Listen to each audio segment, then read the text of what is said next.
Kita masuk lebih jauh lagi Bapak Ibu sekalian, setelah konsep ta'aruf dalam Islam adalah tata cara pernikahan Islami. Ini tidak kalah pentingnya juga untuk difahami. Ada 5 hal yang harus difahami dalam pernikahan Islam. Pertama, tidak boleh ada pelanggaran agama, karena menikah ibadah. Jangan Bapak Ibu memulai ibadah dengan dosa, gitu kan? Ada orang hamil di luar nikah, ada orang sibuk memamerkan auratnya, istrinya dipajang, semuanya laki-laki bisa menikmati kecantikannya, tubuhnya, salaman, segala macam, ikhtilat namanya. Terbuka aurat ini dilarang dalam agama Islam, tidak boleh. Ya, apalagi kalau kita menarik-narik masalah tradisi dan adat. Kita harus tahu Bapak Ibu sekalian ya, semenjak sudah jadi muslim atau kita Islam, kita harus tahu yang menjadi tradisi dan adat kita adalah Islam itu sendiri. Jangan tradisi diislamkan, tapi kita ya jadikan Islam sebagai tradisi. Itu harus difahami. Sehingga kita punya standarisasi hukum di sini. Jangan sudah pakai jilbab ibu-ibu sekalian, begitu mau nikah disuruh buka lagi pakai baju adat. Bagaimana kalau meninggal tiba-tiba pada saat itu? Subhanallah, ada satu anak muda salihah, wanita di Saudi, kisah nyata, sampai judul kisahnya itu ditulis oleh para ulama, malam pertama di surga. Wanita ini pakai hijab, tertutup rapi, pakai jilbab. Waktu dia menikah, subhanallah, lagi mau menikah, sebentar lagi dia akan kumpul sama suaminya, tinggal tunggu. Habis asar, rupanya dia lagi didandan. Dia lupa kalau wudunya sudah batal waktu sholat asar tadi. Selesai di make up ini sampai menjelang maghrib. Pas maghrib azan, dia baru ingat kalau dia tidak ada wudu. Maka dia bilang sama ibunya, kebetulan ada di sebelahnya, saya harus wudu ini, nggak ada wudu. Maka ini make upnya pasti rusak gitu. Kata ibunya, sudahlah sebentar lagi habis maghrib mempelai laki-laki datang. Dia bilang, nggak bisa ibu, ini haram dalam Islam kalau saya tidak sholat. Nantilah kamu jamak, nggak ada udzur untuk jamak, bukan musafir, bukan segala macam. Inti ringkas cerita, kata dia, maaf ibu, saya bukan tidak bakti tapi saya harus lakukan. Wudulah dia.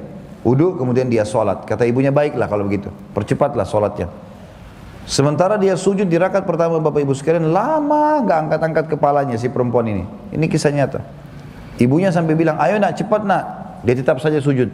Terus saja begitu. Karena sudah lama, sampai mendekati setengah jam, maka ibunya penasaran. Didekati, begitu disentuh, anaknya jatuh. Ternyata sudah meninggal dunia. Meninggal dalam keadaan husnul khatimah, sujud kepada Allah dan tidak membuka auratnya yang Allah larang, gitu kan. Jadi jangan mulai pernikahan dengan hal yang haram.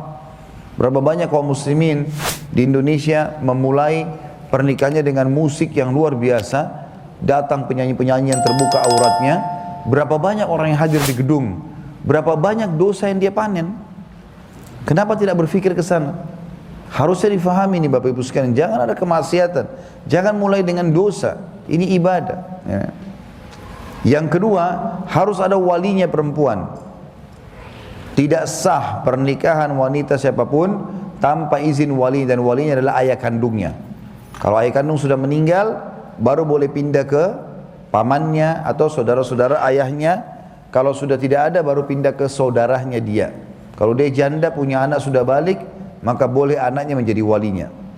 Sesuai dengan sabda Nabi SAW, ayyam amra'atin angkahat nafsaha bighairi idni waliyuha fanikahuha batil, batil, batil. Wanita manapun yang coba-coba menikahkan dirinya tanpa izin walinya, nikahnya batal, batal, batal.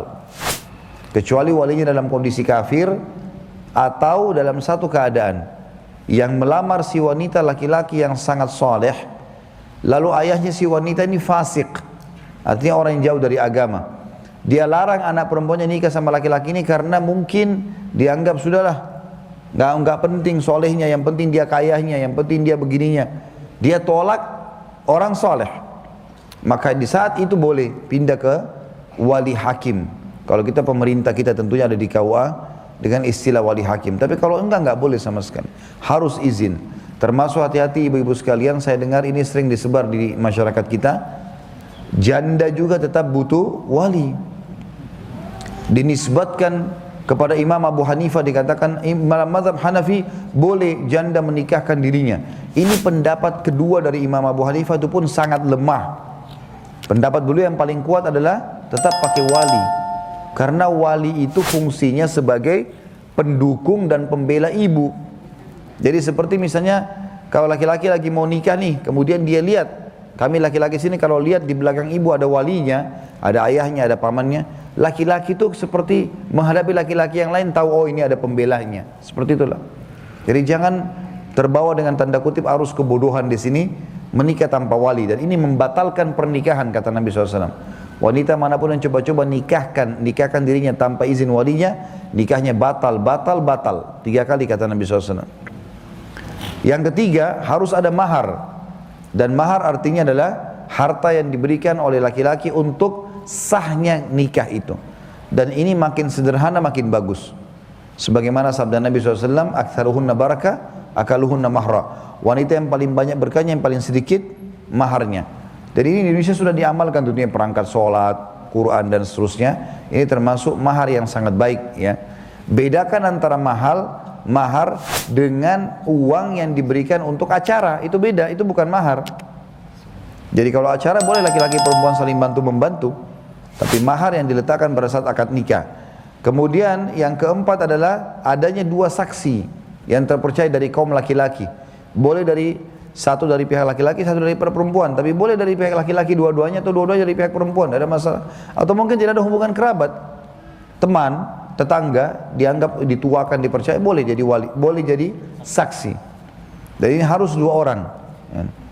Yang terakhir, yang kelima adalah diiklankan.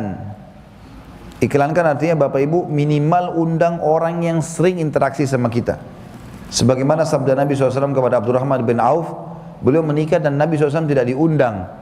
Kata Nabi SAW, aulim walau bisyat, iklankan pernikahanmu walaupun cuma dengan 1 ekor kambing saja. Karena jangan sampai kita jalan nanti orang-orang menganggap kita berzina. Tapi kita iklankan, walaupun tidak semuanya, orang-orang yang dekat saja yang tahu, itu juga perlu. Makin banyak orang tahu maka makin tidak ada masalah. Ini bagian daripada perintah agama.